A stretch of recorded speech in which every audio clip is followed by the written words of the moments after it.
नमस्कार दोस्तों, स्वागत है आपका हमारे यूट्यूब चैनल एमएम स्क्वायर में। तो आज हम लोग देखने वाले हैं यूपीपीएससी एई में जो 2016 में पेपर हुआ था, तो उसका फर्स्ट पेपर का पूरा कंप्लीट सॉल्यूशन। इस पेपर में जो मेनली हम लोग फोकस करेंगे, तो फर्स्ट पेपर है तो यहाँ सोम टोम डिजाइन प्रोडक्शन इंडस्ट्रियल और मैकेनिक्स। यहाँ मेकाट्रॉनिक्स और रिन्यूएबल से क्वेश्चन नहीं है, क्योंकि तब पेपर में ये सिलेबस नहीं था और यहाँ से क्वेश्चन नहीं आते थे। इस बार उन्होंने पूरा ईएससी का सिलेबस दिया है, तो यहाँ से क्वेश्चन बनेंगे।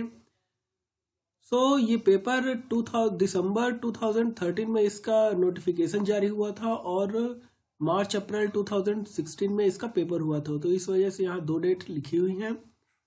चलिए स्टार्ट करते हैं। अपना पहला क्वेश्चन है 3-to-1 प्रिंसिपल। तो देखिए 3-to-1 प्रिंसिपल लोकेटिंग प्रिंसिपल के लिए होता है। यहाँ क्या करते हैं कि जो अपना वर्क पीस है तो उसको लोकेट करते हैं, तो पहले 3 पिन लगाते हैं, फिर 2, फिर 1। तो ये रोटेशन मोशन इन सब चीज़ों को रिस्ट्रिक्ट करता है। जैसे कि अपने पास यहाँ है, यहाँ हम वर्क पीस रख रहे हैं, तो इसको हम लोकेट करने के लिए पहले 3 पिन लगा करके उसको मोशन को रेस्ट्रिक्ट करेंगे, मूवमेंट, फिर 2, फिर 1। तो ये लोकेटिंग डिवाइस के लिए रहता है। तो देखिए यहाँ से और भी बहुत सारे क्वेश्चन बनते हैं, जैसे कि आप जब 3 पिन लगाते हैं तो वहाँ कितने डिग्री ऑफ मोशन रेस्ट्रिक्ट हो जाते हैं। तो देखिए 3 पिन आपने लगाया तो 5 डिग्री ऑफ मोशन रेस्ट्रिक्ट हुआ, फिर 2 पिन लगाया तो 3 डिग्री ऑफ मोशन, और 1 पिन लगाया तो 1। मतलब 5, 3, 8, 1, 9, टोटल 9 रेस्ट्रिक्ट हो जाता है। और जो अवेलेबल मोशन है, जो परमिसिबल मोशन है, वो रहेगा, परमिसिबल मोशन रहता है 3। Total 12 degree of motion, degree of freedom यहाँ रहते हैं, तो 9 आपने रेस्ट्रिक्ट कर दिया तो 3 बचते हैं।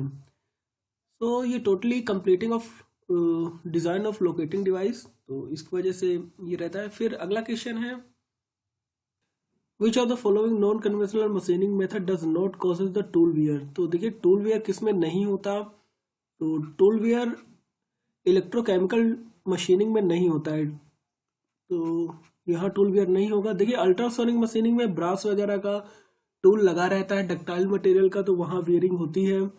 फिर इन सारे मेथड्स में ईडीएम में भी टूल वियर होता है, जिस शेप का टूल बना रहता है उसी शेप का वर्कपीस में इम्प्रिंट हो जाता है, तो इन सारे में टूल वियर होता है। इलेक्ट्रोकेमिकल में टूल वियर नहीं होता। तीसरा क्वेश्चन है, in a blanking operation the clearance provided in. तो देखिए यहाँ 2 तरीके के ऑपरेशन होते हैं, एक होता है पंचिंग और दूसरा होता है ब्लैंकिंग। तो 2 तरीके के ऑपरेशन होते हैं, पंचिंग और ब्लैंकिंग। तो देखिए पंचिंग जो ऑपरेशन है, पंचिंग ऑपरेशन में जिस शेप का अपना पंच रहता है उसी शेप का हम होल वहां पर बनाते हैं। मतलब पंच के जो क्लियरेंस प्रोवाइड करेंगे तो वो करेंगे डाई में। लेकिन जो ब्लैंकिंग ऑपरेशन है, तो ब्लैंकिंग ऑपरेशन में जो रिमूव्ड मटेरियल रहता है तो वही अपना यहाँ मेन मटेरियल है, तो इस वजह से जो क्लियरेंस प्रोवाइड करेंगे वो प्रोवाइड करेंगे पंच में। देखिए पंचिंग ऑपरेशन हुआ तो जैसे कि सीट था, हमने सीट यहाँ पर पंच कर दिया तो इतना होल हुआ, तो ये जो सीट है अपना काम का है। लेकिन अगर यही ब्लैंकिंग ऑपरेशन होता तो जो यहाँ से जो मटेरियल निकला वो अपना काम का रहता। तो ये डिफरेंस है पंचिंग और ब्लैंकिंग में। तो in a blanking operation the clearance is provided in, तो ये हो जाएगा blanking operation the clearance is provided in only on punch. फिर अगला क्वेश्चन है, the relationship between the blank diameter D and the cup diameter small d during the deep drawing operation. तो देखिए इसमें जो अपना कोई एक ब्लैंक था, ब्लैंक को हमने कन्वर्ट कर दिया कप शेप में इस तरीके का।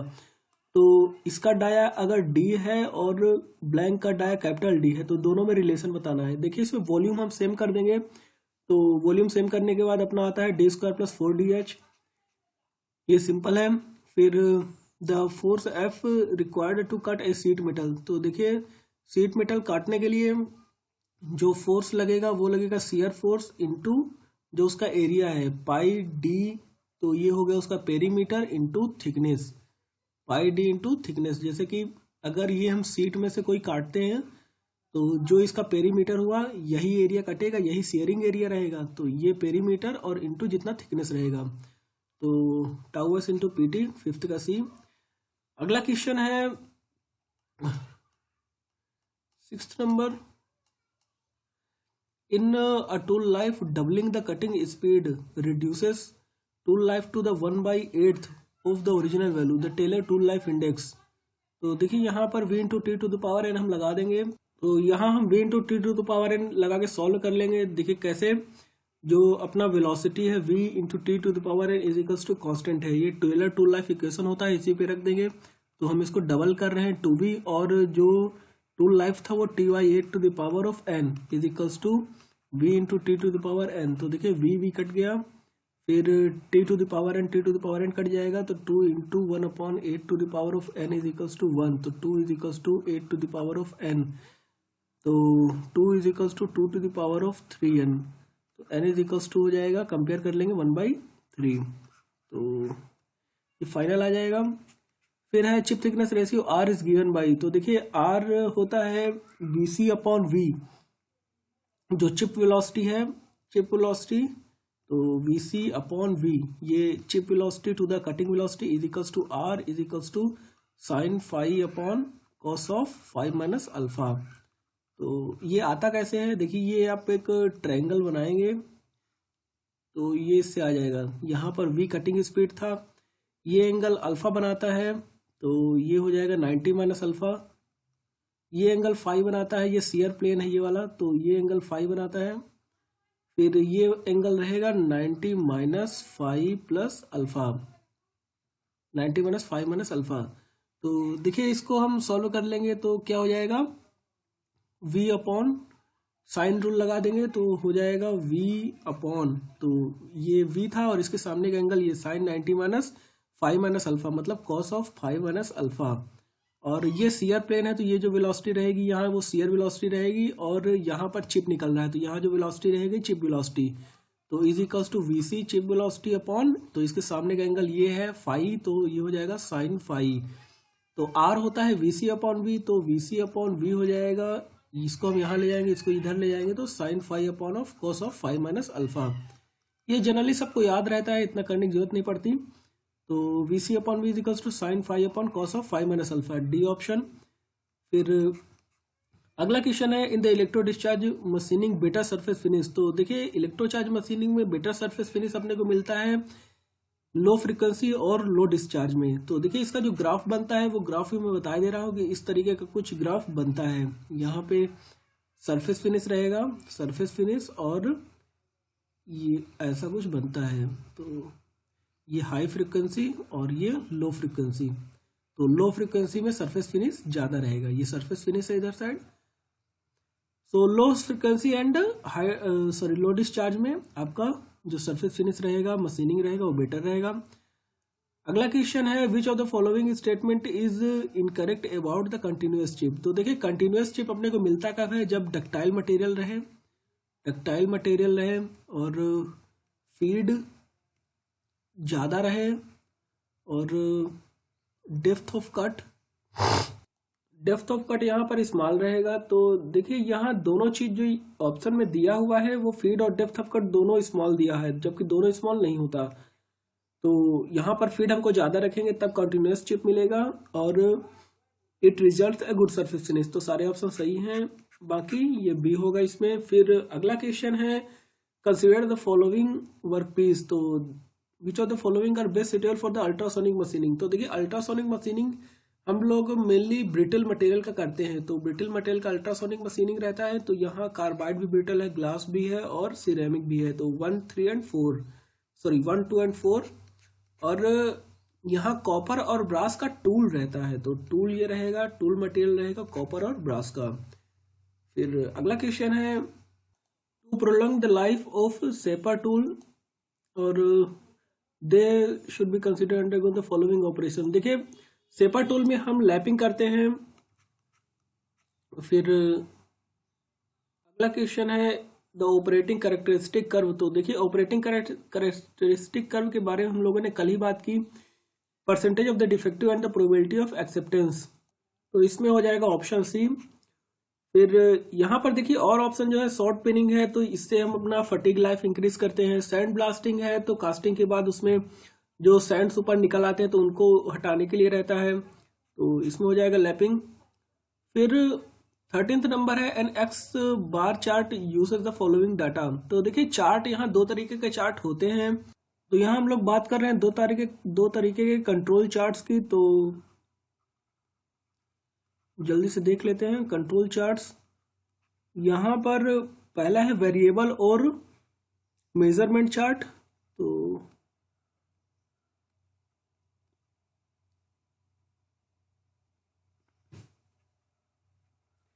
और दूसरे तरीके के चार्ट हैं attribute chart.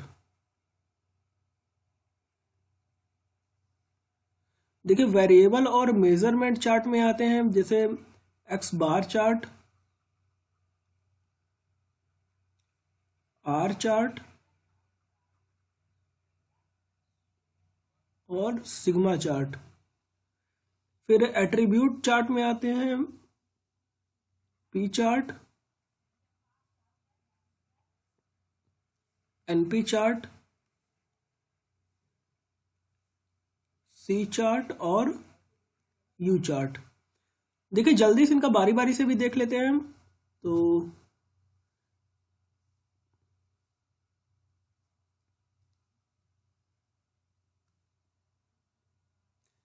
X bar chart होता है control the mean value of variable.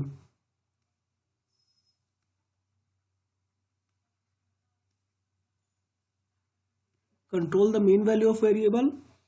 फिर आर चार्ट जो होता है simple range R plotted in order to control the variability of variable. तो simple chart are plotted to control the variability of। देखिए इन सब के बारे में हम पहले ही बात कर चुके हैं अपने इंडस्ट्रियल के वीडियो में। तो इसमें ध्यान रखने वाली बात है वेरिएबिलिटी ऑफ वेरिएबल। फिर सैंपल चार्ट आर प्लॉटेड। तो वेरिएबिलिटी ऑफ वेरिएबल से आप लोगों को पता चल जाएगा कि आर चार्ट है और ये मीन वैल्यू ऑफ वेरिएबल। यहाँ मीन वैल्यू इंपॉर्टेंट है, मीन वैल्यू ऑफ वेरिएबल। तो ये हो जाएगा एक्स बार और आर चार्ट। जो डिफेक्ट्स हैं तो डिफेक्ट्स आते हैं एट्रीब्यूट चार्ट में, तो उसकी जल्दी से बात कर लेते हैं। वहां पर है पहला पी चार्ट। तो देखिए पी चार्ट क्या करता है, percentage of defective in samples, percentage defective in samples.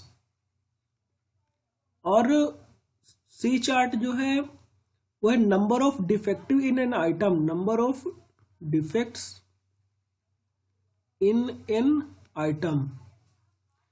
और यू चार्ट क्या है, नंबर ऑफ डिफेक्ट्स पर सैंपल।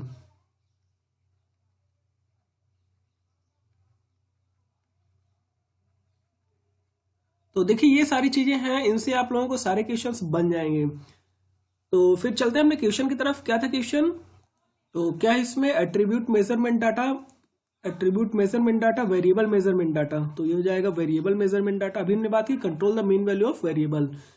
अगला क्वेश्चन है which of the following would be a reason for using the acceptance sampling. तो इसमें हो जाएगा a process of needing statistical control. फिर अगला क्वेश्चन है फॉर ये देखिए, तो ये यहाँ पर दिया हुआ है अपना जो मॉडल है। तो इसके बारे में हम लोग पहले भी बात कर चुके हैं कि जो पहला टर्म रहता है तो वो बताता है किस तरीके से अराइवल है, किस तरीके से सर्विस है और नंबर ऑफ सर्वर्स। फिर ये है कि कितने कैपेसिटी ऑफ अराइवल्स है, कैपेसिटी ऑफ सिस्टम है और क्या सर्विस रूल है। तो ये सारी चीजें हैं। फिर यहाँ पर अराइवल रेट दिया हुआ है 10 और सर्विस रेट दिया हुआ है 15। तो अपने को बताना है एक्सपेक्टेड क्यू लेंथ। तो देखिए यहाँ पर जो क्यू लेंथ होता है तो सिस्टम की लेंथ का फार्मूला होता है lambda upon mu minus lambda, जहां पर लेमडा है अराइवल और म्यू है service number of service per hour. तो देखिए ये सिस्टम का है। अगर लेकिन यहाँ पर क्यू के लिए बोलता है तो कुछ नहीं करना है, माइनस लेमडा अपॉन म्यू कर देना है। इसी तरह टाइम का बोलता है कि कितना टाइम लगेगा सिस्टम में सर्विस पाने के लिए, तो 1 अपॉन म्यू माइनस लेमडा बस होता है, मतलब लेमडा डिवाइड कर देते हैं। और अगर क्यू में पूछता है कि कितना टाइम आपको खड़े रहना पड़ेगा लाइन में, तो 1 upon mu minus lambda minus 1 upon mu, मतलब अगर टाइम पूछेगा तो ऊपर से लेमडा हटा देना है। तो इसी इक्वेशन पे हम लोग रख देंगे वैल्यू तो आ जाएगा। तो अपने को दिया हुआ है अराइवल 10, तो 10 अपॉन सर्विस 15 है, 15 सर्विस मिल रही है तो 15 माइनस 10। और फिर लेमडा दिया हुआ है 10 और म्यू 15। तो इसको हम सॉल्व कर लेंगे तो 15 अपॉन सॉरी 10/5, तो 5 दूनी 10, 2 माइनस और 10/15 मतलब 5 दूनी 10, 5 तिया 15, तो 3 दूनी 6, 6 माइनस 2 तो 4, 4/3। तो इसको हम सॉल्व कर लेंगे तो आ जाएगा 1.33। तो ए ऑप्शन हो जाएगा। फिर अगला क्वेश्चन है, फिर ABC analysis an input required.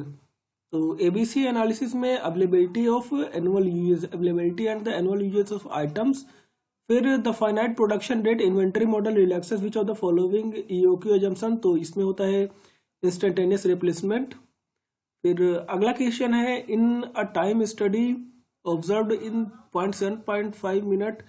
तो ऑब्जर्व टाइम ये है और परफॉर्मेंस रेटिंग दिया हुआ है इतना परसेंट, अलाउंस दिया है तो नॉर्मल टाइम, स्टैंडर्ड टाइम निकालना है। तो देखिए स्टैंडर्ड टाइम का एक फॉर्मूला होता है, इसमें हम पहले नॉर्मल टाइम निकाल लेंगे। तो नॉर्मल टाइम कैसे निकलेगा, ये है 0.75 इंटू ये 110% की परफॉर्मेंस रेटिंग 0.11, ये हो जाएगा। फिर इसमें जो स्टैंडर्ड टाइम है, तो स्टैंडर्ड टाइम का फार्मूला होता है normal time into 1 plus percentage allowance.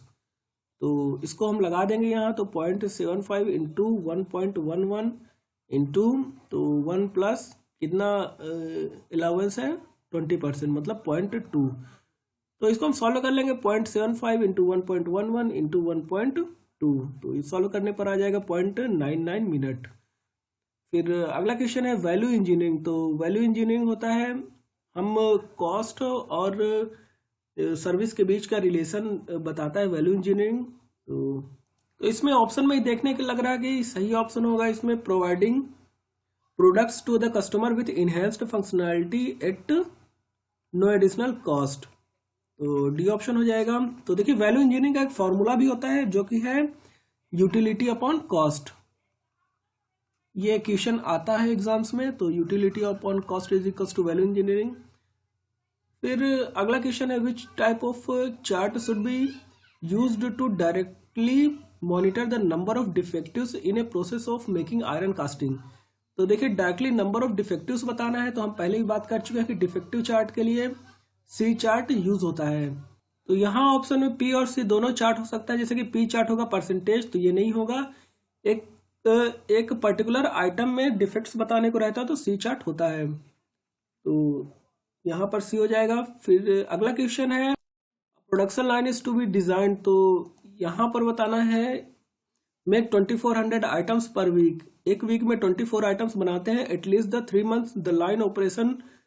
तो 40 आवर काम करती है लाइन। तो फिर standard time required to assemble such item is 244 second और smallest number of work station required. तो कितने वर्क स्टेशन लगेंगे अपने को, इसको हम सिंपली सॉल्व कर सकते हैं कि देखिए अगर आप 2400 आइटम बनाते हैं तो इज इक्वल्स टू 40 आवर्स आपको लग रहे हैं, तो 40 इंटू 60, तो ये इतना मिनट हुआ, इंटू 60 इतना सेकेंड। और नंबर ऑफ वर्क स्टेशन अगर हम एक्स रखते हैं और यहाँ 2400 आइटम्स पर वीक और एक आइटम में लगता है 244 सेकेंड। तो इस इक्वेशन को हम सॉल्व कर लेंगे तो आ जाएगा 244 into 2400 upon 60 into 40 into 60 is equals to X. तो देखिए 6 चौक 24, ये पूरा कट गया और तो 6.64 तो 4 पॉइंट समथिंग आएगा, मतलब अपने को यहाँ टोटल 5 वर्क स्टेशन चाहिए। अब basic feasible solution in linear programming problem with N M constant. तो एम कांस्टेंट है और एन नंबर ऑफ वेरिएबल्स है, तो इसका हो जाएगा at most M variable with non zero values. अगला क्वेश्चन है, the maximum value of the average outgoing quality for the all possible values of proportion defective is called. तो देखिए इसका हो जाएगा एवरेज आउटगोइंग क्वालिटी। देखिए इसका एक लंबा चौड़ा सा फार्मूला होता है जिसको कि हम बता दे रहे हैं क्या होता है। देखिए इसमें अपर कंट्रोल लिमिट पूछा है ना, तो अपर कंट्रोल लिमिट का एक फार्मूला होता है, upper control limit is equals to P bar plus Z into under root of P bar into 1 minus P bar upon N. तो यहाँ पी बार क्या होता है, P bar is equals to होता है total number of defects upon total observation, total number of defects upon total observation. तो इसको हम सॉल्व कर लेंगे यहाँ। तो total number of defects 200 upon observation दिया हुआ है 20 इंटू 100 इज इक्वल्स टू 0.1। तो पी की बार की वैल्यू मिल गई, जेड अपना दिया हुआ है 3 दिया है, तो इसको हम यहाँ पर सॉल्व कर लेंगे तो आ जाएगा 0.13। सो ये अपना बनेगा ए नंबर। अगला क्वेश्चन है which of the following is not in underlying assumption of EOQ model. तो अभी हमने बात की इंस्टेंटेनियस रिप्लेसमेंट होता है, फिक्स्ड लीड टाइम, तो लीड टाइम यहाँ 0 होता है, फिर नो शॉर्टेज, ये सारे सही हैं। स्टोकेस्टिक डिमांड नहीं होता, तो ये इसका एजम्पशन नहीं है। फिर अगला क्वेश्चन है the error estimated in the work sampling varies. तो इसका भी एक लंबा सा फार्मूला होता है, उसी में आता है ई प्रोपोर्शनल टू 1/√n। फिर अगला क्वेश्चन है the producer risk is the probability with which consumer will तो रिजेक्ट अ गुड लॉट। तो प्रोड्यूसर का रिस्क कब होगा, जब हमने अच्छा सामान बनाया तब भी उसको कस्टमर ने रिजेक्ट कर दिया। फिर अगला क्वेश्चन है, यहाँ हमको बताना है थ्रस्ट एट पॉइंट ए। तो थ्रस्ट कितना होगा, देखिए यहाँ अगर इसको हम सॉल्व करेंगे तो 1 sin थीटा और 1 cos थीटा। तो फाइनली ये जब यहाँ ट्रांसमिट होगा तो 1 sin थीटा ऐसे हो जाएगा और 1 cos थीटा ऐसे हो जाएगा और 1 sin थीटा, मतलब कि 1 kilo Newton into sine of 60। तो 1 sin 60 हम कर देंगे, कितना आएगा इज इक्वल्स टू √3/2। तो ये हो जाएगा 0.866। तो ये ऑप्शन हो जाएगा। अगला क्वेश्चन है 29 number, possible loading in a various member framed structure. तो फ्रेम्ड स्ट्रक्चर में कंप्रेशन और टेंशन दो ही तरह के से आते हैं। तो फ्रेम्ड स्ट्रक्चर क्या है, जैसा कि हम लोग लाइट के जो टावर वगैरह रहते हैं उसमें हम देखते हैं कि रिवेटेड द्वारा ऐसा ऐसा करके इस तरीके से जॉइंट्स करके बना रहता है। तो टावर्स इस तरीके से रहते हैं, तो यहाँ केवल टेंशन और कंप्रेशन आता है। फिर roller weight W is to be the rolled over a wooden block as shown in the figure, the pulled F is required। तो देखिए यहाँ इस तरीके से क्वेश्चंस को हम लोग सॉल्व करते हैं, सीधे साइन रूल लगा देंगे। यहाँ इसका वेट W दिया है तो ऐसे लगेगा W। फिर यहाँ ये रिएक्शन फोर्स कुछ लग रहा होगा तो ये जाएगा R और F अपना दिया हुआ है। तो देखिए ये जो एंगल बनेगा तो 30, ये 30 था और ये 90, तो मतलब टोटल एंगल जो बनेगा वो हो जाएगा 120। ये 30 दिया हुआ है तो ये एंगल कितना होगा, ये वाला एंगल हो जाएगा तो 9×3, ये तो 90 हो गया टोटल, मतलब 9×2 11, 210 मतलब 150। तो ये एंगल हो जाएगा 150। हम साइन रूल लगा देंगे, तो साइन रूल कैसे लगेगा, W अपॉन, तो ये W है, एक फोर्स ये है, एक फोर्स ये है और एक फोर्स ये है, तो W के जस्ट अपोजिट वाला एंगल, तो साइन 150 इज इक्वल्स टू, तो और इधर ये वाला फोर्स हम F ले लेते हैं, तो F यही अपने को निकालना है अपॉन साइन ऑफ, तो इसके अपोजिट का एंगल ये 120। इसको हम सॉल्व कर लेंगे तो साइन 120 कितना होता है, sine 90 plus theta is equals to cos theta, तो साइन 90 प्लस 30 तो मतलब कॉस 30, तो कॉस 30 अपॉन कॉस ऑफ 9×6=15, तो मतलब 90 प्लस 60 तो मतलब हो जाएगा कॉस 60, तो cos 60 into W is equals to F। देखिए कॉस 30 की वैल्यू होगी √3/2 और कॉस 60 की वैल्यू हो जाएगी 1/2, मतलब 2 से 2 कट गया और W था ही तो √3W, सी ऑप्शन हो जाएगा। अगला क्वेश्चन है 31 नंबर,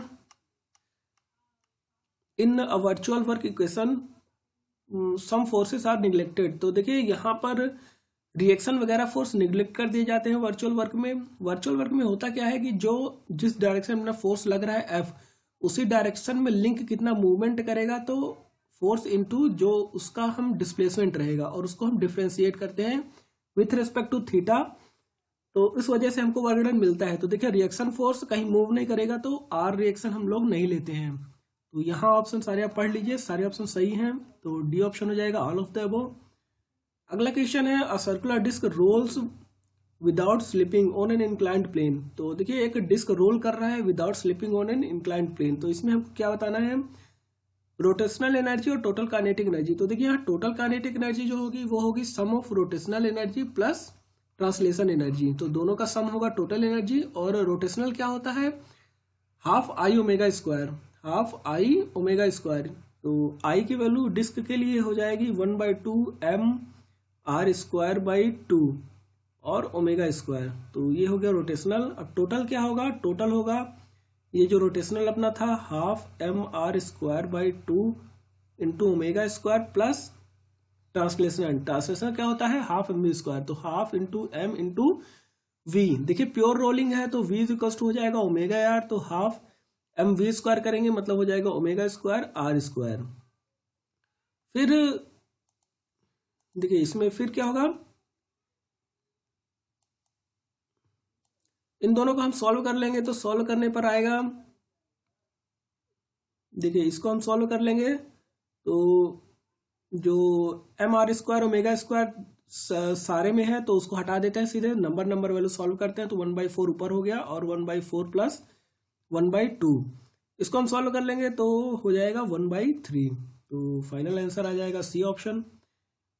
फिर अगला क्वेश्चन है 2 masses 2 kg and 8 kg are moving with equal kinetic energy, the ratio of magnitude of their momentum। तो देखिए इसका काइनेटिक एनर्जी सेम दिया है, मतलब half m1v1² is equals to half m2v2², तो हाफ हाफ कट गया, मतलब m1 अगर हम m1 मानते हैं 2 kg को, तो 2 into v1² is equals to m2 8 kg into v2², तो 2 4 या 8 मतलब v1 इज इक्वल्स टू हो जाएगा 2v2। अब इसका हम मोमेंटम निकाल लेते हैं रेशियो, तो m1v1 अपॉन m2v2, तो देखिए m1 दिया है 2 और v1 is equals to 2v2 और अपॉन m2 कर देंगे तो 8 इंटू v2, तो v2 कट गया, 2 2 जा 4 और 2 जा 8 मतलब 1/2 इज इक्वल्स टू क्या हो जाएगा 0.5। फिर अगला है मैक्सिमम इफिशियंसी, इफिशियंसी मैक्सिमम कम होगी, तो देखिए इसका एक जो अपना फाइनल बनता है तो वो होता है 1 minus sine phi upon 1 plus sine phi, ये इफिशियंसी मैक्सिमम होती है। इसके जस्ट पहले जो इक्वेशन बनता है तो उसमें हम लोग हो जाएगा 2 alpha plus phi is equals to 45 degree, तो इसको हम सॉल्व कर लेंगे, तो अल्फा इज इक्वल्स टू हो जाएगा, अल्फा इज इक्वल्स टू हो जाएगा 45 माइनस 5/2। ये हम अपने डिज़ाइन के लेक्चर में डिस्कस कर चुके हैं, कंप्लीट है ना, बहुत विस्तृत तरीके से, तो उसको हम फिर से नहीं दोहराने जा रहे हैं, बी ऑप्शन हो जाएगा। तो फिर अगला क्वेश्चन है when two bodies collide without the presence of any other forces on a force field, तो देखिए इसमें अगर कोई एक्सटर्नल फोर्स फील्ड वगैरह नहीं है तो टोटल सब सारा बैलेंस रहेगा, मोमेंटम और काइनेटिक दोनों। फिर the tension in an cable supporting lift is more when the lift is, तो देखिए अगर लिफ्ट अपना जैसे हम लिफ्ट करते हैं तो इसका वेट कुछ mg नीचे लग रहा होगा, ऊपर रस्सी से टंगा हुआ है, अगर रस्सी टाइट है तो टेंशन ऊपर लगेगा, और सपोज करते हैं कि ये ऊपर ऊपर मूव कर रहा है ए, इसका हम force is equals to mass into acceleration solve कर लेंगे तो क्या हो जाएगा T minus mg is equals to mass into acceleration. देखिए जिधर साइड एक्सीलरेशन अपना लग रहा है उधर साइड हम सारा फोर्स लाते हैं, मतलब T तो ऊपर लग रहा था mg नीचे, तो T माइनस mg कर दिया, मतलब टोटल ऊपर फोर्स लग रहा है T माइनस mg, और force is equals to mass into acceleration, तो जितना मास था इंटू एक्सेलरेशन, तो ये टी की वैल्यू हो जाएगी mg plus M A, mg plus M A, मतलब प्लस है बीच में मैक्सिमम है। अगर यही डाउनवर्ड कर देंगे तो क्या आ जाएगा उसको भी देख लेते हैं एक बार। देखिए आप अगर अब लिफ्ट मूव कर रही है डाउनवर्ड तो हम टोटल डाउनवर्ड फोर्स लेंगे, मतलब क्या होगा माइनस टी प्लस mg, क्योंकि टी ऊपर लग रहा है और हमको टोटल फोर्स नीचे लेना है तो माइनस टी कर देंगे, और प्लस mg नीचे लग ही रहा है, इज इक्वल्स टू अगर एक्सीलरेशन नीचे लग रहा है तो मास इनटू एक्सीलरेशन, तो टी हो जाएगा mg माइनस एम ए, मतलब यहाँ कम है माइनस है तो कम लग रहा है, और यहाँ प्लस है मतलब ज़्यादा लग रहा है, तो जब लिफ्ट ऊपर मूव करेगी तब ज़्यादा टेंशन रहेगा, तो moving upward with acceleration, C option हो जाएगा। अगला क्वेश्चन है the angle between two forces P and Q is alpha, और रिजल्टेंट फोर्स बताना है तो इसमें कॉस रूल लगता है बिना सोचे विचारे, P² plus Q² plus 2PQ cos of alpha. फिर 38th नंबर है gear 200 teeth is mesh with another gear 50 teeth, तो the two gear are connected by an arm, the number of turns made by the smaller gear for 1 revolution of arm. तो देखिए इसमें आप जो equation बनाते हैं उससे भी सॉल्व कर सकते हैं, लेकिन ये डायरेक्ट आ जाएगा कैसे, देखिए 50 टीथ है और 200 टीथ का चक्कर लगाना है, मतलब 5 चौक 20, 4 राउंड ये होगा टोटल। और एक राउंड जो आर्म के साथ मूव कर रहा है तो एक राउंड इसका खुद का भी चक्कर हो जाएगा, तो 4 + 1 5, मतलब टोटल 5 राउंड हो जाएगा। फिर अगला क्वेश्चन है high speed engine the cam and the follower should have. तो देखिए हाई स्पीड इंजन में कैम एंड फॉलोअर का साइक्लोइडल मोशन रहना चाहिए।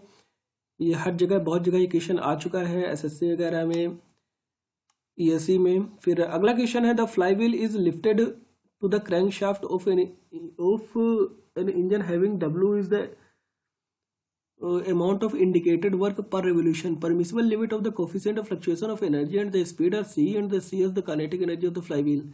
देखिए इसमें हम सीधे सॉल्व कर लेंगे। जो coefficient of fluctuation of energy होता है तो वो होता है एनर्जी ऑफ फ्लाईव्हील, मतलब fluctuation of energy of flywheel, तो ये हो जाएगा half I ω1² minus half I ω2²।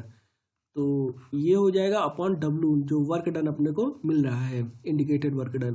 तो ये सी होता है। सी एस क्या होता है? सी एस होता है ω1 माइनस ω2 अपॉन ओमेगा, तो वो होता है सी एस। फिर देखिए जो फ्लाईव्हील का जो फ्लक्चुएशन रहता है तो इसकी वैल्यू टोटल होती है आई ω² सी एस। तो आई ω² सी एस, तो इसकी वैल्यू हम यहाँ रख देंगे तो क्या हो जाएगा, ये इधर जाएगा तो मल्टीप्लीकेशन होगा, तो W × C। फिर देखिए ये अपना इक्वेशन बना W × C = आई ω² सी एस। यहाँ हम 2 का ऊपर नीचे मल्टीप्लाई कर देंगे। तो अब देखिए ये जो इक्वेशन है ये है फ्लाईव्हील का एनर्जी, ठीक, काइनेटिक एनर्जी ऑफ फ्लाईव्हील। तो काइनेटिक एनर्जी ऑफ फ्लाईव्हील ये हो जाएगा W × C, और इसको हम इधर साइड लाएंगे डिनोमिनेटर में, तो 2 × CS। तो फाइनली हो जाएगा बी ऑप्शन। फिर अगला क्वेश्चन है the ratio of the length of connecting rod to the crank radius increases then. तो देखिए L/R की वैल्यू होती है N, L/R की वैल्यू होती है N, और ये हम जानते हैं कि अनबैलेंस फोर्सेस होता है MR⍵²। तो MR⍵² cos theta plus cos 2θ upon N होता है MR⍵² cos theta plus cos of 2θ upon N, जहाँ पर N की वैल्यू है L/R। तो जब जो ये टोटल है MR⍵² cos थीटा, तो ये होता है प्राइमरी फोर्स, और MR⍵² cos 2θ अपॉन N होता है सेकेंडरी फोर्स। तो जब N की वैल्यू बढ़ाएंगे तो सेकेंडरी फोर्स कम होगा, तो सेकेंडरी अनबैलेंस फोर्सेस डिक्रीजेस। फिर अगला क्वेश्चन है a system dynamic balance implies that. तो अगर सिस्टम डायनेमेटिक बैलेंस है तो वो सिस्टम बैलेंस होगा स्टैटिकली भी, तो यहाँ हो जाएगा सी ऑप्शन। फिर अगला क्वेश्चन है 43rd नंबर, a rod of B of length 1 metre is sliding as shown in the figure at an instant when the rod makes 60 angle with the horizontal plane, the downward velocity of point A is 1 meter per second. What is the angular velocity? तो देखिए इसका हम solve कर लेंगे। कैसे solve होता है ये, इसमें सीधे हम एक अगर वेलोसिटी डाउनवर्ड है तो बी कुछ ऐसा मूव कर रहा होगा, दोनों के परपेंडिकुलर हम लाइन ड्रॉ करेंगे, जहां पर मीट करेगा वो होगा इंस्टेंटेनियस सेंटर, और इस पॉइंट के अबाउट टोटली जो ओमेगा रहेगा वो सेम रहेगा इस पॉइंट के अबाउट। तो इस पॉइंट के अबाउट हम निकाल लेंगे, तो वी अपना दिया हुआ है, तो वी 1 मीटर पर सेकंड दिया है, और अपॉन जैसे अगर इस पॉइंट को ए मानते हैं, ये बी दिया हुआ है, इसको ओ मानते हैं, तो 1/AO कर देंगे इज टू ओमेगा हो जाएगा। और यही सेम होता है VB अपॉन OB। तो इसको हम सॉल्व कर लेंगे। 1/AO क्या होगा, ये 1 लेंथ दिया है तो 1 cos 60, 1 cos ऑफ 60, cos 60 की वैल्यू दी हुई है, कितना है cos 60 1/2, तो 1/1/2 मतलब 0.5, तो 1/0.5 मतलब 2 रेडियन पर सेकेंड। तो इसका ऑप्शन ए हो जाएगा। फिर अगला क्वेश्चन है आइसोक्रोनिज्म इन ए गवर्नेड डिजायरेबल। तो देखिए आइसोक्रोनिज्म क्या होता है कि हर पॉइंट पे अपने को सेम वेलोसिटी मिले, मतलब only one speed is desire to kept at the all load.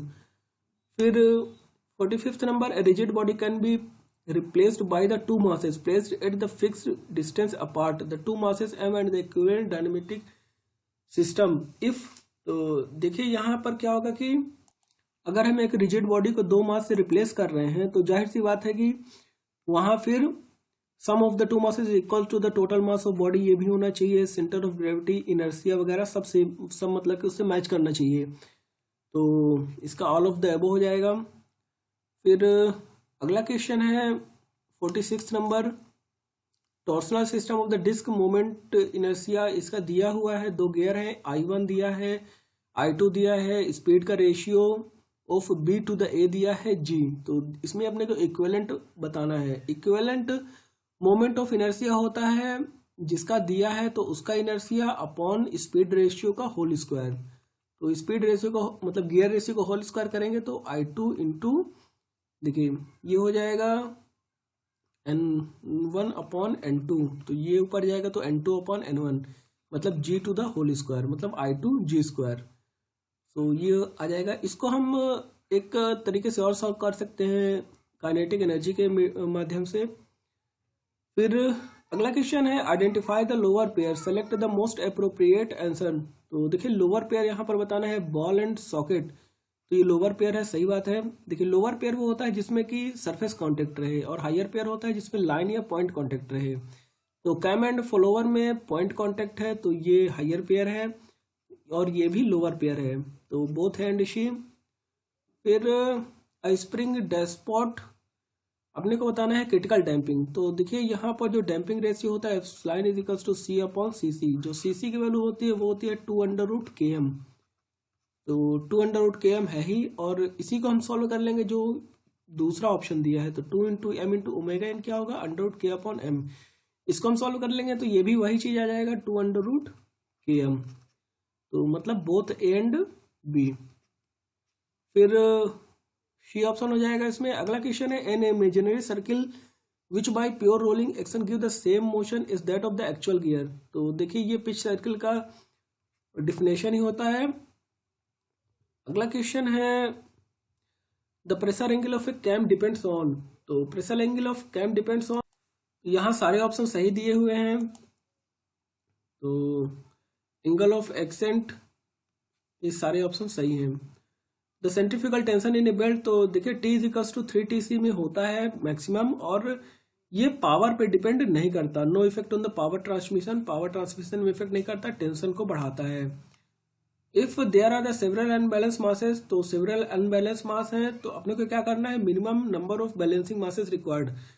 तो देखिए यहाँ पर हम स्टैटिकली और डायनेमिकली दोनों तरीके से बैलेंस करेंगे, तो मतलब जो उसका फोर्स होना चाहिए और जो उसका मूवमेंट होना चाहिए दोनों बैलेंस होना चाहिए, उसके लिए 2 मास अपने को लगेंगे। फिर इसको हम एक तरीके से और समझ सकते हैं कि जैसे अगर मान लीजिए कोई आप एक्स और वाई एक्सिस लेते हैं, यहाँ हमने बहुत सारे मास लगा दिए हैं, ठीक ना। तो अगर अपने को बैलेंस करना है तो इसके 2 कंपोनेंट हमेशा आएंगे, कि इधर साइड एक हॉरिजॉन्टल और एक वर्टिकल, दोनों को बैलेंस करने के लिए 2 मास चाहिए जो कि उसको बैलेंस कर सके एक्स एक्सिस और वाई एक्सिस में। तो और उसका हेल्प मूवमेंट में भी हो जाता है। फिर अगला है ट्रैक्टिव फोर्स इज मैक्सिमम और the minimum when the angle of inclination. तो देखिए ट्रैक्टिव फोर्स कैसे क्या होता है उसके बारे में बात कर लेते हैं। तो जब हम बैलेंसिंग करते हैं उसके वजह से हैमर ब्लो, ट्रैक्टिव फोर्स और कपल तीनों चीजें आती हैं। तो ट्रैक्टिव फोर्स क्या होता है, जैसे कि MR omega square cos theta है एक सिलेंडर का, दूसरा सिलेंडर 90 पर प्लेस्ड है तो उसका जो अनबैलेंस फोर्स होगा तो MR omega square cos of 90 plus theta. तो इसको हम सॉल्व कर लेंगे, क्या आ जाएगा, दोनों को हम ऐड कर लेंगे तो टोटल जो अनबैलेंस रहेगा तो MR omega square cos theta और कॉस 90 प्लस थीटा मतलब माइनस साइन थीटा, ये हो जाएगा। अब इसमें मैक्सिमम और the minimum angle of inclination निकालना है तो इसको हम सॉल्व कर लेंगे, डिफ्रेंशिएट करते हैं। डिफ्रेंशिएट करने के बाद कॉस थीटा का डिफ्रेंसिएशन माइनस साइन थीटा और minus cos theta is equals to 0। तो tan theta is equals to क्या हो जाएगा -1, मतलब थीटा इज इक्वल्स टू क्या हुआ, तो टेन निगेटिव होगा इसमें और इस क्वाड्रेंट में, मतलब कि 90 प्लस 45 होना चाहिए और 360 माइनस 45। तो 90 प्लस 45 मतलब 9 4 13 135 और 360 माइनस 45 मतलब 315। तो ये हो जाएगा डी ऑप्शन। देखिए कपल में भी होता है मैक्सिमम और मिनिमम, तो कपल में कपल का भी इसी तरह डेरिवेशन करने से आता है, बाकी मैं सीधे बता दे रहा हूँ कि 45 और 225 डिग्री होता है। अगर कपल में, स्विंग कपल में, और ट्रैक्टिव फोर्स में 135 एंड 315 डिग्री। अगला है number of instantaneous centre of rotation in the quick return of motion mechanism. तो देखिए quick return of motion mechanism की बात कर रहा है जहां पर 4 लिंक होते हैं, 4 लिंक का इन्वर्जन है क्विक रिटर्न, और इसमें इंस्टेंटेनियस सेंटर होता है n-n/2। तो इसे हम निकाल सकते हैं 4 × 3/2, तो ये हो जाएगा 6। तो ये ऑप्शन हो जाएगा। फिर अगला है in a forced vibration for which of the following frequency ratio ω/ω(n) the transmissibility is same for the all values of damping factor. तो देखिए ये ट्रांसमिसिबिलिटी रेशियो का जो ग्राफ होता है उससे हम ये पता कर सकते हैं। तो इधर हो जाएगा ट्रांसमिसिबिलिटी रेशियो और इधर हो जाएगा ω/ω(n) फ्रीक्वेंसी रेशियो। तो देखिए इसका कुछ ग्राफ कुछ इस तरीके का बनता है। अगर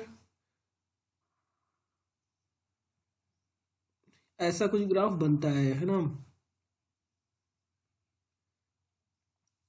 देखिए अगर यहाँ पर जीटा की वैल्यू अगर 0.1 है तो उधर डिक्रीज होती चली जाती है, मतलब इधर zeta is equals to maximum रहेगा 0 पर, और ω/ω(n) इज इक्वल्स टू यहाँ पर √2 है और यहाँ पर 1 है, तो ये हो जाएगा √2, ये हो जाएगा 1। मतलब कोई भी जीटा की वैल्यू कोई भी हो, 0 हो, 0.1 हो, 0.2 हो, कुछ भी हो, यहाँ पर जो वैल्यू है वो इफेक्ट नहीं कर रहा है, मतलब ट्रांसमिसिबिलिटी रेशियो जो है वो 1 है, तो ये हो जाएगा √2 पर।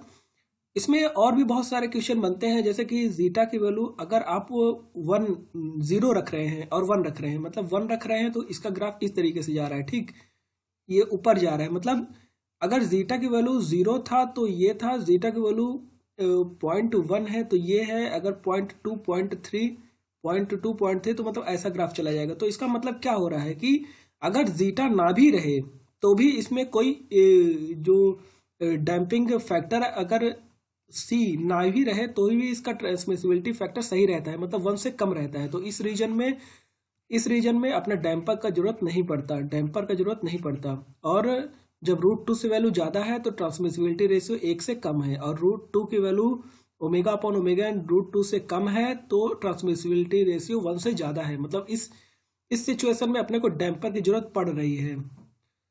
सो ये होगा। फिर constant velocity ratio between the two shaft is obtained if they are connected by. तो देखिए जो गियर्स वगैरह होते हैं तो यहाँ पर वेलोसिटी रेशियो सेम रहता है, कांस्टेंट रहता है, लेकिन अगर वी है, पुली है, स्प्रॉकेट चैन है, तो इन सब में थोड़ा स्लिप हो जाता है, जिसकी वजह से वेलोसिटी रेशियो सेम नहीं रहता। तो गियर में सेम रहेगा। फिर differential gear is used in automobile to. तो डिफरेंशियल गियर क्या करता है कि टर्निंग के टाइम में एक, जैसा कि अपना इनर व्हील है वो कम स्पीड रहेगी, उसकी आउटर व्हील की ज़्यादा रहेगी, तो टर्निंग में हेल्प करेगा, मतलब enable the vehicle negotiate curve properly. फिर the point of control flexure. तो पॉइंट ऑफ कंट्रोल फ्लेक्चर क्या है? बेंडिंग मोमेंट जब 0 रहे, मतलब बेंडिंग मोमेंट इज 0 और चेंजेस द साइन। अगला क्वेश्चन है simply supported beam carries a load of P through a bracket as shown in the figure. तो यहाँ पर अपने को मैक्सिमम बेंडिंग मोमेंट बताना है। देखिए अगर इसको हम सॉल्व कर लेंगे तो P × A, PA ऐसा कुछ लगेगा यहाँ पर पॉइंट पर, तो PA ये हो गया, और डाउनवर्ड फोर्स P था। तो देखिए अगर यहाँ पर हम R लेते हैं इसका, तो इस पॉइंट के अबाउट हम मोमेंट करके R की वैल्यू निकाल सकते हैं रिएक्शन की। तो R × L is equals to, तो ये काउंटर क्लॉकवाइज रहेगा, बाकी ये दोनों क्लॉकवाइज मोमेंट लगाएंगे, तो इस वजह से P × L/2 और प्लस PA ये हो जाएगा। मतलब R की वैल्यू आ गई P/2 प्लस PA/L, तो ये अपना R हो गया। अब देखिए मोमेंट हम निकालते हैं, तो इस पॉइंट पे अगर हम मोमेंट ले रहे हैं A, B और C, तो B पॉइंट पर अगर हम मोमेंट निकालते हैं तो moment at B is equals to हो जाएगा, तो ये काउंटर क्लॉकवाइज रहेगा, R × L/2, तो PL/4 और प्लस PA/2, तो ये हो गया R की वजह से। फिर इस पॉइंट पे तो टोटल क्या बना? PL/4 plus PA/2। तो यहाँ पर कोई भी ऑप्शन मैच नहीं कर रहा है।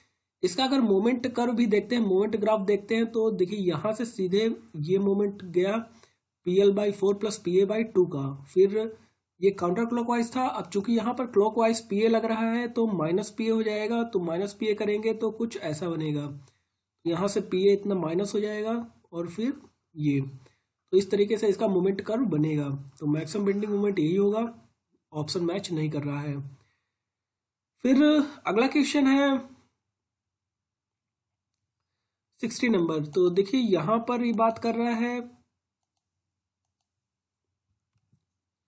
The shear force diagram of A loaded beam इतना। तो देखिए अगर इस तरीके के ग्राफ में हम सीधे सॉल्व कर लेंगे, अगर ए और सी लिख लेते हैं तो M C minus M A is equals to sum of area. तो सम ऑफ एरिया इसका कर लेंगे। देखिए शियर फोर्स डायग्राम दिया है तो शियर फोर्स इनटू डिस्प्लेसमेंट हो जाएगा मोमेंट। तो इस वजह से अगर इसको देखेंगे तो टोटल एरिया निकाल लेंगे। एरिया कितना है 1/, ट्रिपोजाइडल है तो इसका फॉर्मूला लगा देंगे 1/2 into sum of parallel side into height. तो सम ऑफ पैरेलल साइड 14 + 2 16 हो जाएगा और हाइट दिया है 2, तो 2 से 2 कट गया, आ गया 16। तो M C minus M A था और ये यहाँ पर बेंडिंग मोमेंट ए पॉइंट का 0 रहेगा तो M C is equals to 16, तो ये हो जाएगा 16 किलो न्यूटन मीटर। इसी तरह से इधर भी हम सॉल्व करके देख लेंगे, M B minus M C करके देख लेंगे तो एम सी आ जाएगा 16। इधर से करें आप उधर से करें, दोनों की वैल्यू सेम ही आएगी। फिर अगला क्वेश्चन है which of the following dimension the Mohr stress circle takes the shape of a point. तो देखिए पॉइंट बनेगा मतलब कि अगर हम मोहर सर्कल बनाते हैं तो ऐसा कुछ पॉइंट बनेगा। तो पॉइंट बनने का मतलब क्या है कि अगर एक हाइड्रोस्टैटिक स्ट्रेस टाइप का कंडीशन है तो ये सिग्मा और सिग्मा इसी को हम केस लेकर देखते हैं। तो अगर हम इसका केस लेते हैं तो एक्स डायरेक्शन में सिग्मा लग रहा है, वाई डायरेक्शन में भी पॉजिटिव सिग्मा है, मतलब यही इसका टाउ लग नहीं रहा है, शियर स्ट्रेस लग नहीं रहा है तो कुछ रेडियस होगा नहीं, मतलब पॉइंट हो जाएगा। तो ऑप्शन सी हो जाएगा। बाकी में देखिए, बाकी में ये शियर स्ट्रेस लग रहा है तो एक रेडियस हो जाएगी, यहाँ पर सिग्मा लग रहा है तो कुछ ऐसा सिग्मा का बनेगा और इसका रेडियस टाउ दे दिया है तो कुछ ऐसा कुछ बनेगा, इसका भी उसी तरह रहेगा। तो मतलब जो पॉइंट रहेगा वो सी ऑप्शन का रहेगा। इसी के केस में अगर टेंसाइल न करके ये सारा कंप्रेसिव होता तब भी पॉइंट ही लगता, अगर ऐसा भी होता तो भी पॉइंट लगता। तो ये हाइड्रोस्टैटिक स्ट्रेस की कंडीशन होती है। फिर if A shear force diagram of a beam is triangle. तो देखिए एसएफटी अपना ट्रायंगल है, तो एसएफडी एक ट्रायंगल है मतलब वेरिएबल लोड लग रहा होगा। देखिए अगर जो यहाँ पर लोडिंग है, अगर एक कांस्टेंट लोड लग रहा है पी तो इसका शियर फोर्स जो होगा वो रेक्टेंगल होगा। लेकिन अगर यहाँ पर वेरिएबल लोड लग रहा है तो शियर फोर्स इंक्रीज होता जा रहा है, मतलब एक ट्रायंगल बनेगा। तो इसका हो जाएगा cantilever with uniformly distributed load over a whole span. फिर देखिए इसमें एक और ऑप्शन है यूनिफॉर्मली लोडेड का, a simply supported beam with uniformly distributed load over whole span. तो देखिए अगर ये सिंपली सपोर्टेड है तो यहाँ शियर फोर्स, तो सिंपली सपोर्टेड के केस में कुछ इस तरीके से एसएफडी उसका बना करता है। तो दो ट्रायंगल बन रहे हैं तो इस वजह से यहाँ पर जो कंडीशन दी हुई है उसके हिसाब से ऑप्शन होगा। फिर अगले क्वेश्चन की तरफ चलते हैं। A torque tau is transfer solid shaft. तो ये π/16 टाउ डी क्यूब सीधा फार्मूला होता है। फिर थिक सिलेंडर दिया है तो थिक सिलेंडर एक लंबा डेरिवेशन के बाद ये ऑप्शन आता है। आप लोगों को ध्यान रखना है ऊपर प्लस होगा नीचे माइनस होगा। फिर अगला क्वेश्चन है a thin cylinder shell of diameter D thickness D. तो इंटरनल प्रेशर इतना, the ratio of the longitudinal strain to the volumetric strain. देखिए इसमें सब लोगों को वैसे याद रहता है पर इसका डेरिवेशन भी आता है कि किस तरीके से डिराइव होगा, 1 - 2 म्यू अपॉन 5 - 4 म्यू। तो देखिए अगर हम निकाल लेंगे इसको तो लॉन्गिट्यूडनल डायरेक्शन में जो स्ट्रेस की वैल्यू होती है थिन सिलेंडर में, तो सिग्मा एक्स अगर लॉन्गिट्यूडनल लें इसको तो PD अपॉन 4TE, और सिग्मा सर्कमफ्रेंशियल होता है PD अपॉन 2TE। तो अगर लॉन्गिट्यूडनल डायरेक्शन में स्ट्रेन की वैल्यू निकालें तो क्या हो जाएगा, sigma x upon E minus mu sigma circumferential upon E, और सिग्मा सर्कमफ्रेंशियल क्या होगा, sigma circumferential upon E minus new sigma longitudinal upon E। तो लॉन्गिट्यूडनल की बात कर रहा है तो सिग्मा एक्स की वैल्यू यहाँ पर रख देंगे, तो सिग्मा एक्स और सिग्मा सी की वैल्यू रख देंगे तो क्या आ जाएगा PD अपॉन 4TE और 1 - 2 new.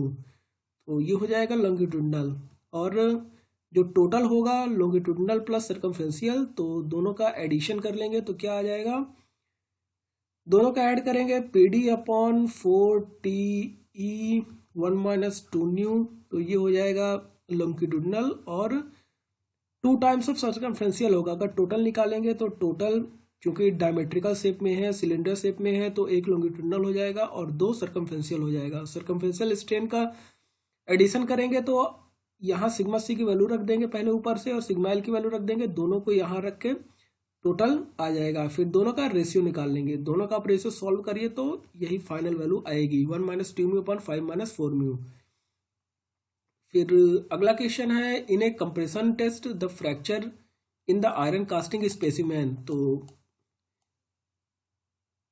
Specimen would occur along.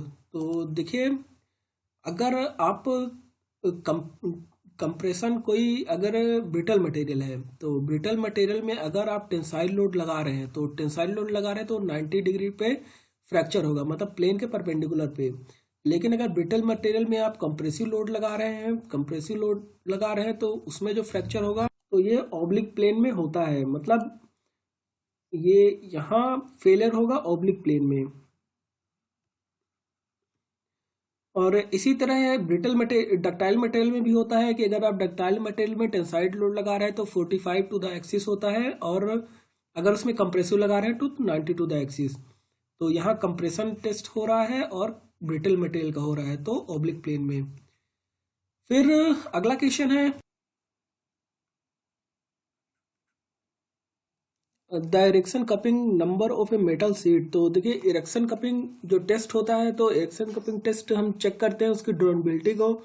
इस तरीके से शेप रहता है डाई का, उसमें हम कपिंग कर देते हैं उसका एक ब्लैंक लेकर के, तो वो ड्रॉएबिलिटी बताता है कि कितना मटेरियल ड्रॉएबल है। In an I section of the beam subjected to transverse shear force the maximum shear stress is developed. तो देखिए, अगर आई सेक्शन बीम का है कुछ इस तरीके का, तो यहाँ पर जो शियर स्ट्रेस बनता है, शियर स्ट्रेस डायग्राम इसका होगा इस तरीके से बनेगा। फिर ये कुछ ऐसा डायग्राम बनता है इस तरीके से। तो जो मैक्सिमम शियर स्ट्रेस रहेगा वो रहता है सेंटर में, तो ये eight the centre of the web हो जाएगा। और इसमें जो फॉर्मूला रखते हैं हम लोग शियर स्ट्रेस निकालने का, वो होता है PAYB upon I of body into B. तो यहाँ पर जो वाई बार होता है, तो जैसे हमने ये सेक्शन लिया, तो इस सेक्शन के ऊपर का जो पोर्शन है वहां से सेंट्रॉइड का डिस्टेंस, ये वाई बार होता है। ए होता है जो ये सेक्शन हमने लिया है, जिस पॉइंट का निकालना है उसके ऊपर की टोटल एरिया। आई होता है होल बॉडी का मोमेंट ऑफ इनर्शिया, और बी होता है उसका विड्थ। तो देखिए, अगर हम सेंटर पर लेते हैं तो वाई ज्यादा रहेगा, ए ज्यादा रहेगा, तो इस वजह से at the centre of the web. फिर the equivalent length of a column supported firmly at both end. तो देखिए, फर्मली एट बोथ एंड का मतलब है दोनों साइड फिक्स्ड है। तो अगर दोनों एंड फिक्स्ड है तो जाहिर सी बात है कि L इज इक्वल्स टू हो जाएगा L/2, तो इसका हो जाएगा 0.5L। देखिए, इसमें ज़्यादा कुछ सोचना नहीं रहता, जैसे कि बहुत लोग याद करते हैं, तो ऐसा कुछ है नहीं। अगर आप सपोज करिए कि एक दोनों साइड आपने हिंज रखा, तो इसमें तो कुछ करना नहीं, तो सीधे L is equals to L हो जाएगा। लेकिन अगर एक साइड आपने फिक्स रखा और दूसरे साइड फ्री कर दिया, तो जब यहाँ पर लोड लगेगा तो ये टोटली कंप्लीटली, मतलब कि पूरा फैलने के उसका वो रहता है, पॉसिबिलिटी रहती है। तो ये जो L हो जाएगा यहाँ पर हो जाएगा 2L। लेकिन अभी अगर दोनों साइड आपने फिक्स कर दिया, तो जाहिर सी बात है कि ना यहाँ से फिक्स है तो कुछ ऐसा कुछ बनेगा, तो मतलब कि मूवमेंट नहीं हो रहा है, तो L इज इक्वल्स टू हो जाएगा L/2। और एक साइड फिक्स है, एक साइड हिंज है, तो L is equals to L/√2। सो आगे चलते हैं, अगला क्वेश्चन है, circular shaft is subjected to a twisting moment T and a bending moment M, the ratio of the maximum bending stress to the maximum shear stress. देखिए, maximum bending stress होता है 32 m/πd³, 32 m/πd³, और maximum shear stress होगा 16T/πd³। तो πd³ से πd³ cut गया, 16 to the 32, तो 2m/T ये ऑप्शन हो जाएगा। फिर स्ट्रेन एनर्जी निकालना है, तो देखिए स्ट्रेन एनर्जी होता है m² / 2i × dx। अगर मोमेंट लग रहा हो, अभी टॉर्सल लग रहा होता तो होता T² / 2gj × d थीटा, और dx या d थीटा बोले, dx बोलते हैं, तो फिर अगर यहीं पर अपने को सीधे एक्सियल लोड लग रहा होता तो होता पी स्क्वायर अपॉन 2 AE, मतलब नीचे 2 AE 2 GJ और 2 EI। सो अगला क्वेश्चन है maximum deflection in a cantilever due to the pure bending moment. तो देखिए कैंटिलीवर बीम में अगर आप सीधे केवल मोमेंट लगा रहे हैं एक साइड तो इसका जो डिफ्लेक्शन होता है वो होता है ML स्क्वायर अपॉन 2 EI, और इसका जो थीटा रहेगा, जो एंगुलर डिफ्लेक्शन रहेगा, स्लोप रहेगा, सॉरी स्लोप जो रहेगा वो होता है ML अपॉन EI। तो ML स्क्वायर अपॉन 2 EI हो जाएगा इसका ए ऑप्शन। फिर अगला क्वेश्चन है the expression EI d3y upon dx3 of at a section of a beam represent. तो देखिए यहाँ पर जो अपना moment at any X is equals to होता है d2y upon dx2, 1 upon EI d2y upon dx2, मतलब सॉरी ये EI इधर साइड होता है, एक सेकेंड, तो ये होता है m upon EI is equals to d2y upon dx2, तो उधर जाएगा तो EI ऐसा हो जाएगा। अगर हम इसको एक बार और डिफ्रेंशिएट करते हैं तो d अपॉन dx हो जाएगा और ये हो जाएगा d3y अपॉन dx3, तो dm अपॉन dx हो जाएगा शियर फोर्स, तो SF is equals to EI d3y upon dx3, तो ये हो जाएगा शियर फोर्स। फिर अगर इसको एक बार हम और डिफ्रेंशिएट करते हैं तो ये हो जाएगा फिर माइनस WX लोड हो जाएगा, loading is equals to EI d4y upon dx4, तो इसमें अभी होगा शियर फोर्स। अगला क्वेश्चन है a compound tube are used in the internal pressure of the following reasons. तो हम लोग कंपाउंड ट्यूब के यूज करते हैं क्योंकि उसका स्ट्रेंथ जो है वो ज्यादा रहता है, तो हो जाएगा इसमें स्ट्रेंथ इज मोर। अगला क्वेश्चन है normal stress on a plane the normal to which inclined at angle theta with the line of action applied uniaxial stresses sigma is given by। तो देखिए इसका जो सिग्मा थीटा का formula होता है तो उससे हम सॉल्व कर लेंगे। जैसे कि जो इसका यूनिवर्सल इक्वेशन होता है, तो यूनिवर्सल इक्वेशन क्या होता है, sigma theta is equals to sigma at any theta is equals to sigma X plus sigma Y by 2 plus sigma X minus sigma Y by 2 cos of 2 theta plus tau X Y upon 2 sine of 2 theta. तो देखिए इसमें shear stress लग नहीं रहा तो ये zero हो जाएगा, सिग्मा वाई भी नहीं लग रहा है तो जीरो हो जाएगा। इसको हम आगे सॉल्व कर लेंगे तो sigma x by 2 plus sigma x by 2 cos of 2 theta, इसको हम आगे सॉल्व कर लेंगे तो sigma x by 2 1 plus cos of 2 theta मतलब 2 कॉस स्क्वायर थीटा, तो 2 से 2 कट गया मतलब sigma x cos square theta, तो sigma cos square theta C option हो जाएगा।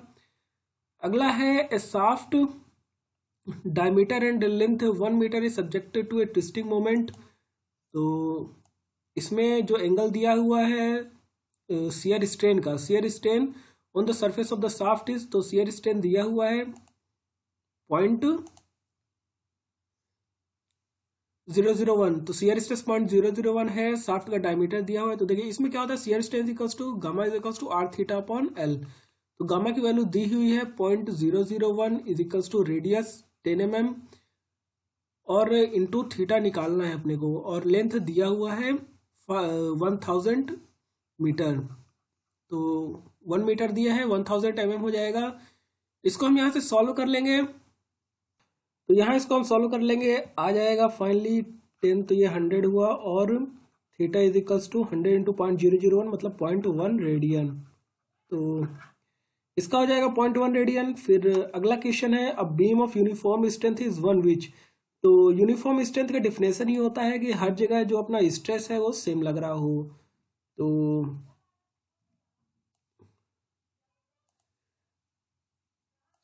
हो जाएगा बेंडिंग स्ट्रेस सेम हो, bending stress is same as radial section with the longitudinal axis. यहाँ पर दो तरीके के सेक्शन रहते हैं, तो एक में पैराबोलिक बनता है जिसमें कि थिकनेस वेरी कर रहा है, अगर आप थिकनेस सेम रखेंगे तो विड्थ वेरी करेगा, और आप विड्थ सेम रखेंगे तो थिकनेस पैराबोलिकली वेरी करेगा। तो इन दो तरीकों से हम लोग यूनिफॉर्म स्ट्रेंथ बीम पा सकते हैं। फिर अगला क्वेश्चन है इंक्रीज इन द फेराइट, तो अगर आप फेराइट कंटेंट बढ़ाते हैं तो क्या इंक्रीज होगा, तो फेराइट कंटेंट अगर आप बढ़ा रहे हैं तो डक्टिलिटी इंक्रीज होगा। जाहिर सी बात है कि जो हम आयरन कार्बन डायग्राम पढ़ते हैं तो यूटेक्टॉइड रीजन में 0.8% के नीचे हाइपो यूटेक्टॉइड रहता है, हाइपो यूटेक्टॉइड, और 0.8 से 2% के बीच में हाइपर यूटेक्टॉइड। और हाइपो यूटेक्टाइड का जो कंपोजिशन रहता है वो रहता है फेराइट प्लस पारलाइट, फेराइट प्लस पारलाइट। और हाइपर यूटेक्टॉइड का रहता है पारलाइट प्लस सीमेंटाइट, पारलाइट प्लस सीमेंटाइट। तो जाहिर सी बात है कि जो यहाँ 0.8 से नीचे का रहता है वो सॉफ्ट रहते हैं जनरली। तो अगर आप फेराइटिक कंटेंट बढ़ा रहे हैं तो उसका जो डक्टिलिटी होगा वो इंक्रीज होता जाएगा। फिर है कोऑर्डिनेशन नंबर, तो देखिए कोऑर्डिनेशन नंबर होता है एफसीसी क्रिस्टल का 12, एफसीसी और एचसीपी का 12 होता है, बाकी फिर सिंपल का 6 होगा और बीसीसी का 8 होगा, तो बीसीसी का 8 होगा। लगे हाथ तो यहाँ पैकिंग फैक्टर की बात कर लेते हैं, तो जो सिंपल क्यूबिक रहेगा उसका पैकिंग फैक्टर इफिशियंसी रहता है 52%, फिर जो बीसीसी रहेगा उसका रहता है 68%, और जो एफसीसी रहता है उसका पैकिंग इफिशियंसी रहता है 74%।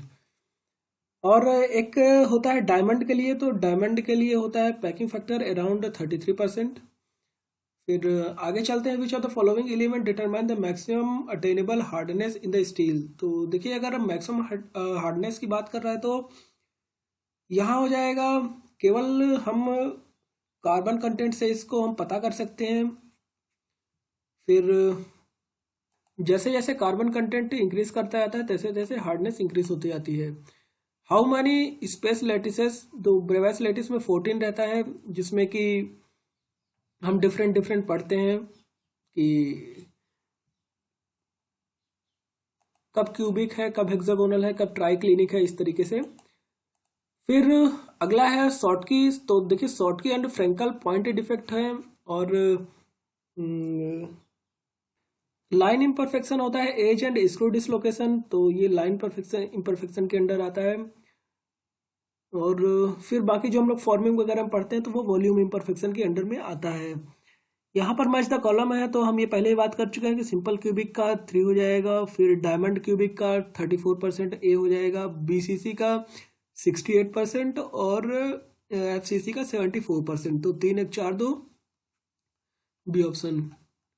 फिर अगला क्वेश्चन है 84th नंबर, which of the following test is also called the micro hardness test. तो देखिए माइक्रो हार्डनेस टेस्ट के अंदर आता है लूप टेस्ट, ये क्वेश्चन गेट वगैरह में भी आ चुका है कई बार।